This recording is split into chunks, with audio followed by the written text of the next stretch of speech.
Hello বন্ধুরা, আমার তরফ থেকে তোমাদের সবার জন্য সকালের অনেক ভালোবাসা রইল। কিন্তু বাড়িতেই খুব সহজে নিজের হাতেই এই মতিচুর লাড্ডুগুলো বানিয়েছি। চাইলে তোমরাও বাড়িতে ট্রাই করতে পারো।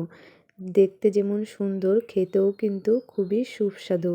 শুধু লাড্ডু না, বরফি আকারেও এগুলো বানিয়ে নিতে পারো এই সামান্য মাত্র কয়েকটা উপকরণ দিয়ে। তাহলে চলো ভিডিওটা প্রথম থেকে শুরু করি, আর তোমরা সম্পূর্ণ ভিডিওটা দেখতে থাকো আর বাড়িতে একবার ট্রাই করে অবশ্যই খেও। আমি কিন্তু এখানে ছোট্ট একটা সাবুর প্যাকেট নিয়েছিলাম, যার দাম মাত্র 25 টাকা ছিল।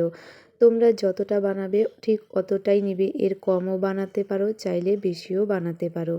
তো প্রথমে একটা পাত্রে ঢেলে নিলাম। ঢেলে নেওয়ার পর এটা এই 10 থেকে 20 মিনিটের জন্য ভিজিয়ে রাখতে হবে। আর চাইলে তোমরা আগেও ধুয়ে নিতে পারো বা পরে। সাবুগুলো আমার না ধুলে একদমই কিন্তু ভালো লাগে না। তো ধুয়ে ভিজিয়ে রেখেছিলাম, আর দেখো একদম ঝরঝরে হয়ে গেছে। আর তোমাদের যদি জল বেশি হয়ে থাকে সাবুতে দিতে, তো তোমরা একটু ঝরা দিয়ে রেখে দিবে। সাবুটা যেন একদম এরকম ঝরঝরে হয়, এটার মধ্যে এক ফোঁটাও জল থাকলে কিন্তু চলবে না। এই পর্যায়ে সাবুগুলো ভিজানোর পর দেখো ফুলে কত বেশি আর কতগুলো হয়ে গেছে। তো তোমরা যতটা বানাবে ঠিক ততটাই কিন্তু ভিজাবে, কারণ সাবু ভিজানোর পর অনেকগুলো হয়ে যায়। তারপর কড়াইতে 1 চামচ ঘি দেওয়ার পর সাবুগুলো অল্প ভেজে নিতে হবে, জলগুলো যেন শুকিয়ে যায়। তারপর পর্যাপ্ত পরিমাণে চিনি, মানে তোমরা যতটা মিষ্টি খাবে, কেউ বেশি দিতে পারো, কেউ একটু কম। তো তোমরা তোমাদের মিষ্টিটা অনুযায়ী চিনি দিবে। চিনি দেওয়ার পর এখানে কিছু কুচনো কাজু বাদাম আর মগজদানা দিয়ে নেড়ে চেড়ে নিচ্ছি, যেন এখানে একদম শুকনো হয়ে যায়। এখন দেখো সাবুর গায়ে কিন্তু চিনির রসটা নেই, একদম টেনে নিয়েছে। তো এখানে একটু ফুড কালার অ্যাড করেছি। যেহেতু আমার পাকানোটা হয়ে গেছে, তো নামানোর আগে আরেক চামচ ঘি দিয়ে নামিয়ে নিব। তোমরা নামিয়ে নেওয়ার পর যদি দেখো যে হচ্ছে না, তাহলে আবার একটু সিমে বসিয়ে টেনে নিতে পারো। তো আমার কিন্তু একবারেই হয়ে গেছে। দেখো কি সুন্দর গোল গোল হয়ে গেছে না লাড্ডুগুলো। দেখো আমি কিছুটা লাড্ডু বানিয়েছিলাম, চলো তোমাদের ভেঙে দেখাই কতটা সফট আর তুলতুলে নরম হয়ে গেছে। তোমরা হয়তো অপেক্ষায় ছিলে যে আমি একটা অবশ্যই যেন তোমাদেরকে ভেঙে দেখাই। ছোট বড় সবাই কিন্তু খেতে পারবে, কোনো অসুবিধাই নেই।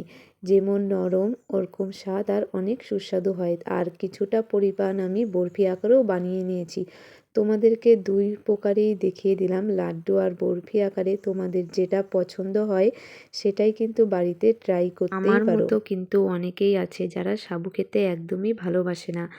আমি তাই বাড়িতে কিছু না কিছু সাবু দিয়ে ট্রাই করি, আর তোমাদেরকেও তাই রেসিপিটা শেয়ার করলাম। তোমরা চাইলে বরফি আকারের সন্দেশ বা মতিচুর স্টাইলের লাড্ডু বানিয়ে খেতে পারো। এর স্বাদ যেমন খুব ভালো, দেখতেও খুব সুন্দর লাগে, আর বানানোও খুব সহজ। মাত্র 3 থেকে 4 মিনিটের মধ্যেই বানানো হয়ে যায়। একটু ঠান্ডা করে নিলেই দেখবে এগুলো একদম একটার গায়ে একটা একদমই লেগে থাকবে না, খুব সুন্দর হয়ে যাবে।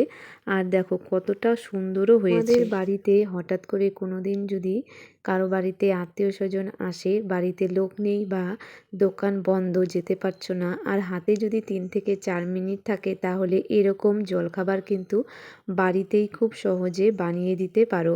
যেমন দেখতে সুন্দর লাগবে, তারাও খেয়ে অনেক তৃপ্তি পাবে।